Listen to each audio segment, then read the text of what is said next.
inspire for a certain time. That's how cats fall off, man. man. You know what I mean? Like, that's how cats get up, and that's how they fall off. So you like, don't we making that some shit. Like right now, we're like working with like 55, 65-year-old cats. Like that, we've been doing like shit like traditional jazz, that's the whatever. thing, man. And like we're making a dope album. That's the second album that we're doing. Yeah. Like it's not gonna make sense to anybody else because everybody thought like, yeah, we sound American or this or that, and like now it's like this whole shit has been like flipped like that. Yeah.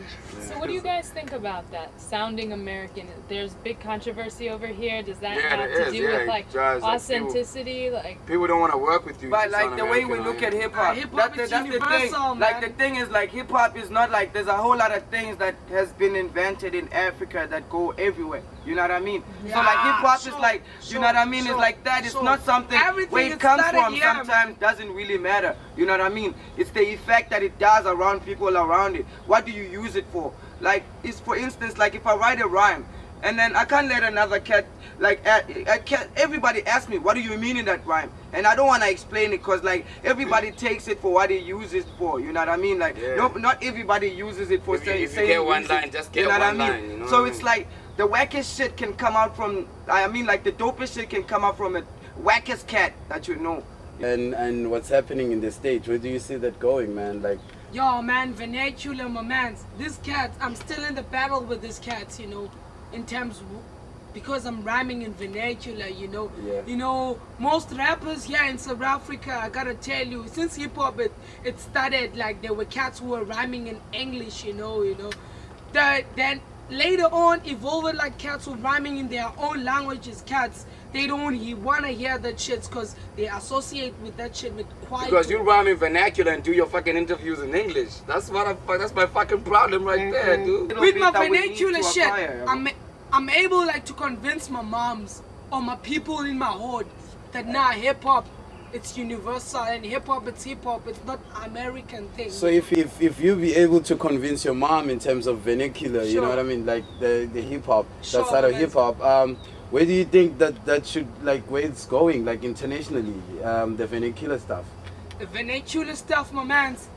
People like, I don't want to lie. People like, you know, we get like, we do perform in town. We get like people from Germany, Finland, everywhere in Europe, even America. They feeling the stuff. Yeah, what they saying? Liberals, wait, gives a fuck about the liberals? Wait, my man. What they saying is like, yo, man, we were feeling your energy and the shit that you were dropping was nice, but the problem is we couldn't hear what we were saying. Because like the way that we're pushing, you know, artists that are spitting not necessarily in English, you know, people would eat that up. I mean, because it's about you know, the rhythm and the hip hop. It's about the actual, you know what I mean? So there's a definite market. When in Rome, do as the Romans do. After a few stressful days of travel, losing my backpack and then losing LP at the train station, we were more than ready to kick it hard in time for the holiday season, with a little sightseeing on the side. The Colosseum, the Pantheon, all those ancient ruins. Before we knew it, it was Christmas Eve, so we thought, why not roll through to the Vatican too? And after Alex made a Christmas feast for champions, we met up with some of Italy's finest in Rome. After spending a few more days in Rome, we decided to dip and open up 06 in Paris, especially since the French hip-hop market is only second to ours. But with the foul weather and holiday season in full swing, apparently hip-hop had to take a hiatus. Too cold to break on ice-covered cobblestone. So we kicked it with friends and got invited to a very interesting New Year's Eve party. But more on that later. From Harlem to Cape Town and London, without a doubt, being true to oneself is the most important thing to a true hip-hop fan. Yeah, the Netherlands were cool. And you know we couldn't leave without making a field trip over to Fat Beats. Even if that meant missing our 3 flights to Rome. Remember those stressful days of travel we mentioned? Yeah, that was all for the love of hip-hop. So back to that New Year's Eve party. Granted, it was a costume party, but this confused us a little bit. Not okay, right? No. And we couldn't help but wonder if the current trends in hip-hop are helping to make this acceptable. And folks are talking. Even the hip-hop big willies are saying it. So we had to know. Start making pure music. And they're basically waiting for black people to make new music. We're waiting for another kind of music. I'm sorry to say. I mean, as much as I would like hip-hop to stay, I think it's done.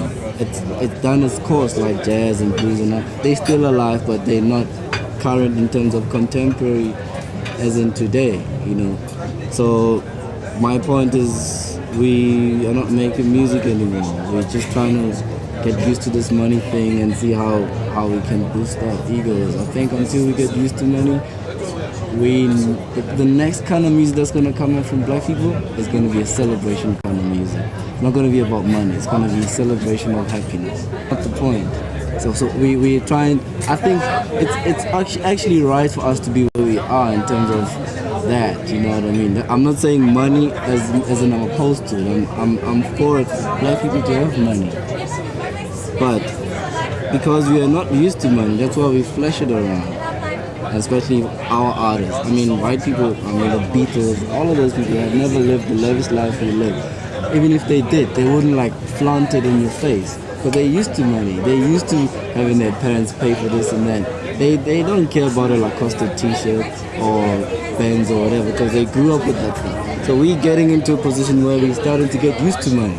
So we're trying to show off. So until that comes out of our heads, then we can start making pure music. The only setback is when we all take hip-hop and make it rap, you know what I mean? Like hip-hop is a culture and rap is only just like an arm in that body, you know what I mean? Which the whole body is hip-hop. And at the moment there's that division of rappers and, you know what I mean, and the hip-hop movement, because I think most of the time it's rappers who are on the forefront of things than the DJs, the beatboxers, the graffiti cats, of which it's not good for hip-hop, but at the same time, in a nutshell, I would say it is moving. It's just that those few glitches there and there, you know? Fuck hip-hop, man.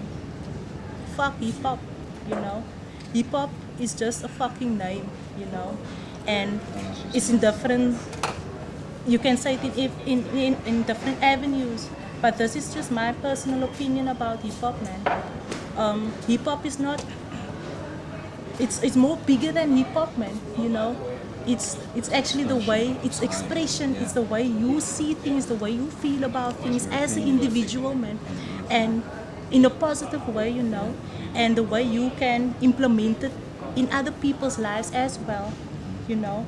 Just to reach out, you don't need to change everybody's perception, the way you see things, but just to change one person's perception, you made a difference in that person's life.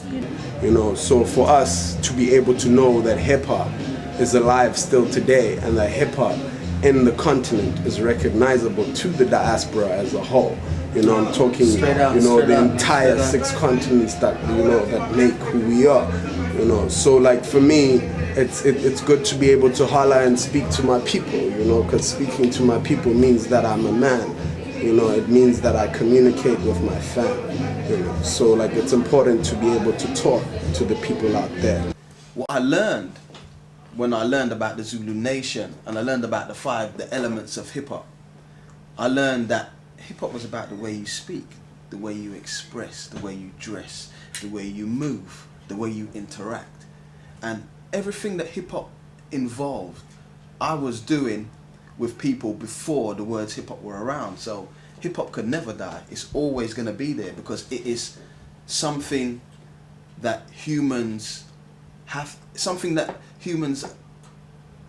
to necessitate within their life. They have to express, you know, they have to interact, you know, they have to have movement, whether it's just walking down a road.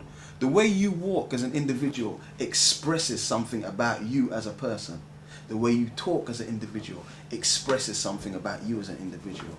So all these things for me are encompassed in hip-hop, and it's only when I understood what the words hip-hop meant, I learned that I was doing this before the words hip-hop came about.